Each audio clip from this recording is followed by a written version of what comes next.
You know, this RAAM, if everybody still on the road finishes right now, we'd have a 46% finishing rate. So tough year, and you made it. Yeah, I'm not sure why it was. I'm not sure why it was such a tough year. I don't have much experience in, as Alberto says, a student of RAAM. I feel like every year it's hot in the deserts and cold in the mountains.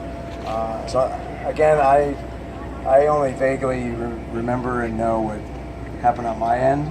So I'm not sure with everyone else's situation, but I do hope and pray that everyone does make the time cut off, because that was one of the things on my mind, and I couldn't imagine knowing the preparation, time, and effort to get here. And then for that to happen to anyone, it's just very unfortunate, and I hope that's not the case.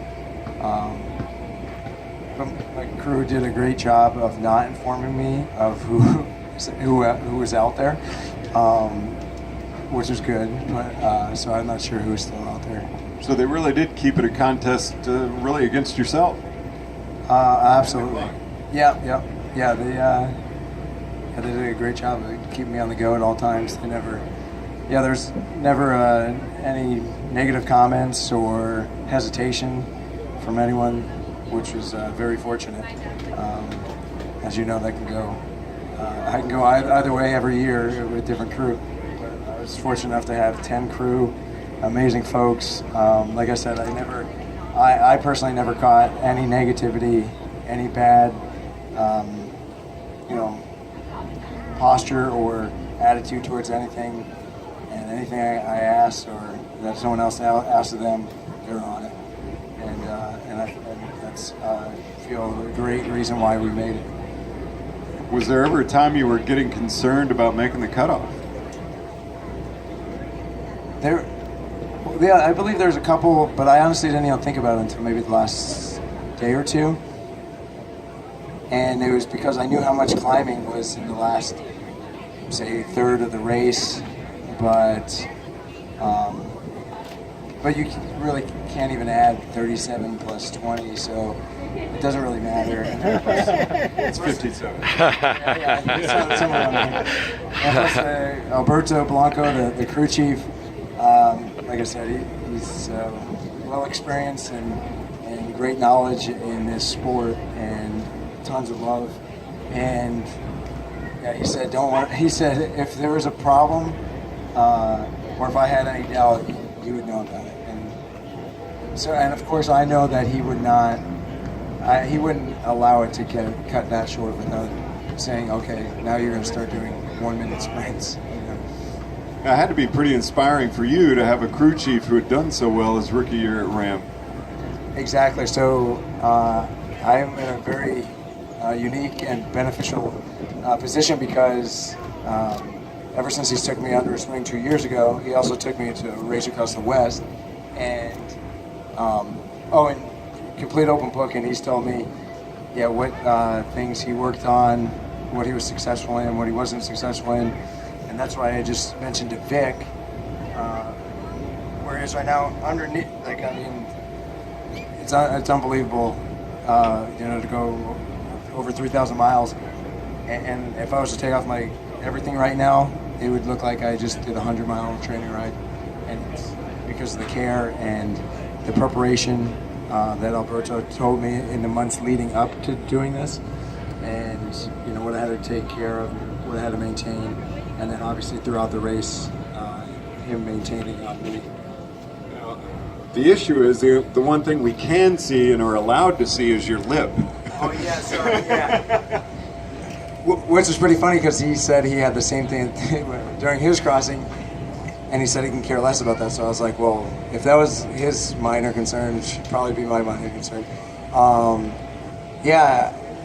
guess, I don't know, I didn't really get to look in the mirror too much, but first couple of days it really hurt when I woke up. Yeah. When you came in, I just thought you had zinc on your lower lip. Yeah, true. Yeah, it must have looked pretty bad. Yeah. And I guess,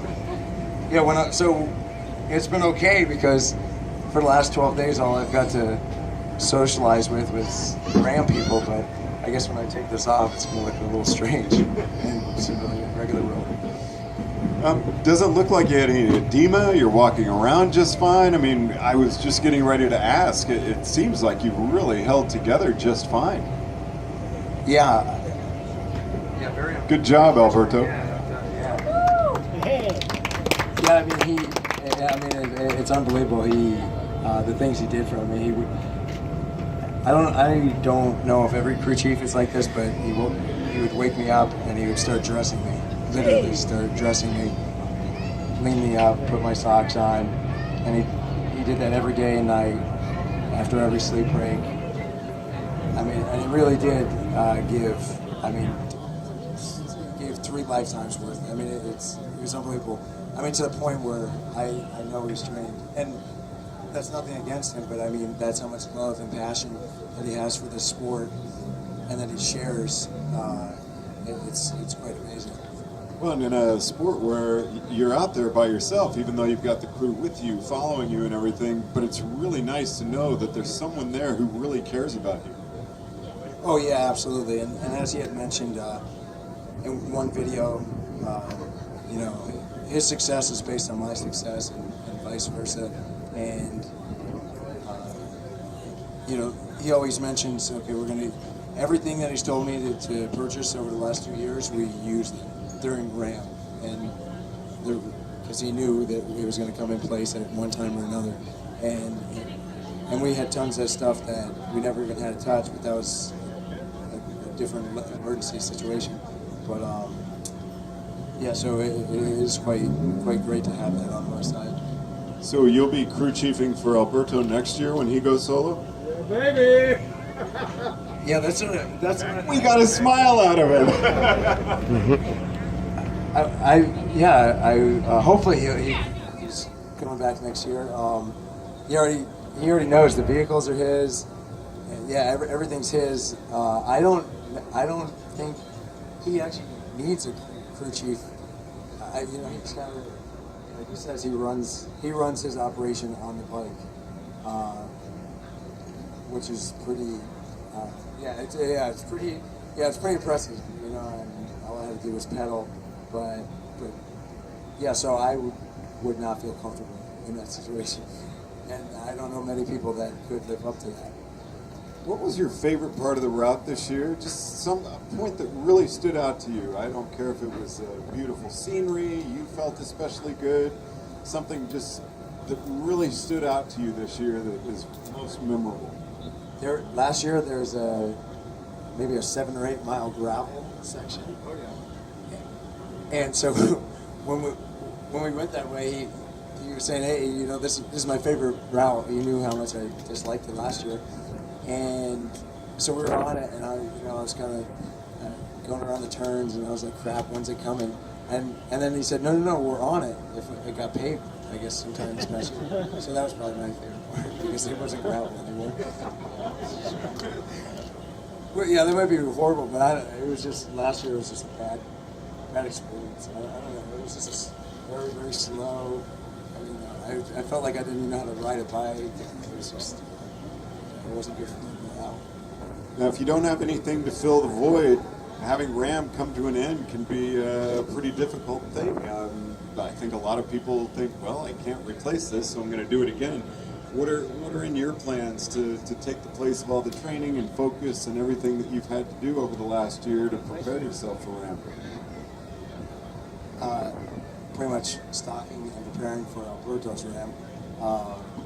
Pretty much being his storage and his little bookkeeper and little secretary. Yeah, that's probably more of my style. But yeah, that's it. I said to him, I don't know how many miles ago, I said, hey man, I'm just trying to get these last 2 time stations and passing over to what you deserve, and we all hope that his time can come. And plus, jokingly, last year for RAAM, and then this year for RAAM, I